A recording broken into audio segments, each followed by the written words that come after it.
एक छोटे से गांव में कुमार सोहन रहता था।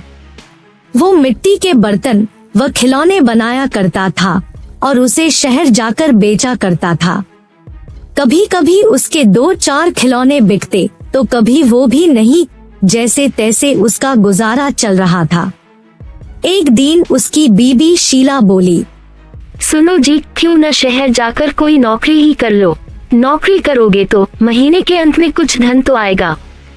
बीवी की बात सुन अब सोहन को भी ऐसा ही लगने लगा था, पर उसको मिट्टी के खिलौने बनाने का बहुत शौक था, लेकिन हालात से मजबूर था।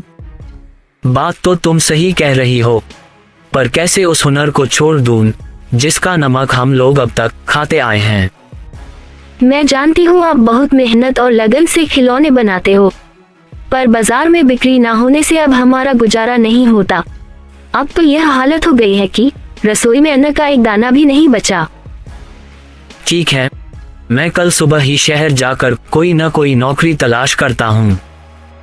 अगले दिन वो शहर के लिए रवाना हो गया और एक व्यापारी के पास वह नौकरी करने लगा।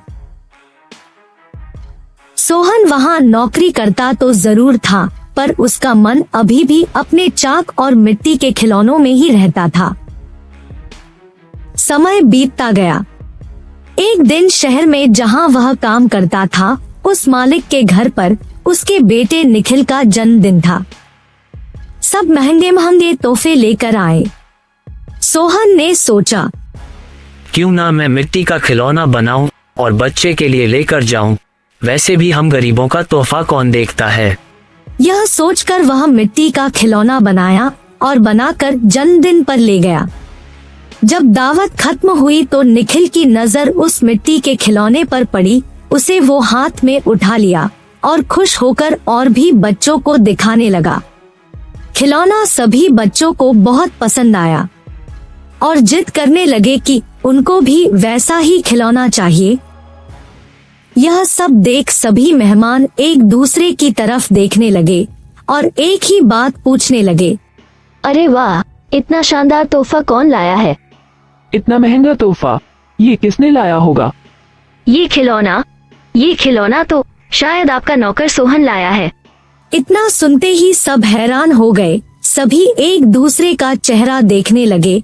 तभी मालिक बोला, सोहन तो बहुत गरीब है, इतना महंगा खिलौना कहाँ से ला सकता है? हाँ, मैंने देखा है, ये खिलौना सोहन ही लाया है। ठीक है, सोहन को बुलाओ, उससे पूछो कि ये खिलौना वह कहाँ से खरीदा है। वहाँ सोहन आता है और सब उसी के तरफ देखते हैं। वह माहौल देखकर हैरान हो जाता है। मुझसे क्या गलती हुई, सब मुझे ही घूर रहे हैं। शायद मेरा खिलौना निखिल को पसंद नहीं आया होगा और बच्चों के सामने वो अपमानित होगा। कोई बात नहीं, मैं माफी मांग लूंगा। मालिक, क्या आपने मुझे बुलाया? हाँ सोहन, क्या यह खिलौना तुमने दिया है? हाँ मालिक। तुम यह खिलौना कहाँ से लेकर आए हो और इतना महंगा तोहफा तुम लाए कैसे? इतना सुन सोहन मन ही मन खुश होता है और मुस्कुराते हुए बोलता है, माफ कीजिएगा मालिक, ये कोई महंगा तोहफा नहीं है, यह मैंने खुद बनाया है। गांव में यही खिलौना बनाकर मैं अपने परिवार का गुजारा करता था, लेकिन इससे अब घर नहीं चलता, इसलिए आपके यहाँ नौकरी करने आया हूँ। अरे वाह, तुम क्या अभी है खिलौना बना सकते हो? और सभी बच्चे को तुम्हारा खिलौना बहुत पसंद आया है, इन्हें भी ऐसा ही खिलौना चाहिए। सोहन खुश होकर बोला, हाँ मालिक, बिल्कुल बना सकता हूँ। जब कल मैं आऊंगा तो खिलौना बनाकर लेते आऊंगा। अगले दिन सोहन ने शानदार रंग बिरंगे खिलौने बना कर दिए। यह देख मालिक ने सोचा, क्यों ना मैं खिलौने का भी व्यापार करूं। वह अपने बीवी से बोला, सुनीता, सोहन खिलौना बहुत अच्छा बनाता है, उसे खिलौना बनवाकर शहर में उसका भी व्यापार कर लें। उसे सोहन को उसके मनपसंद का काम भी मिल जाएगा और उससे अच्छी तनख्वाह भी मिल जाएगी, साथ ही साथ एक मोटी रकम हम भी कमा लेंगे। ये तो अच्छा विचार है जी।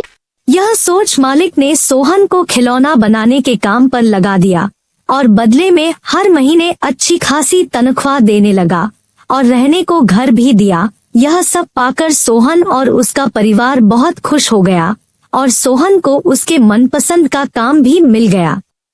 दोनों हंसी खुशी रहने लगे।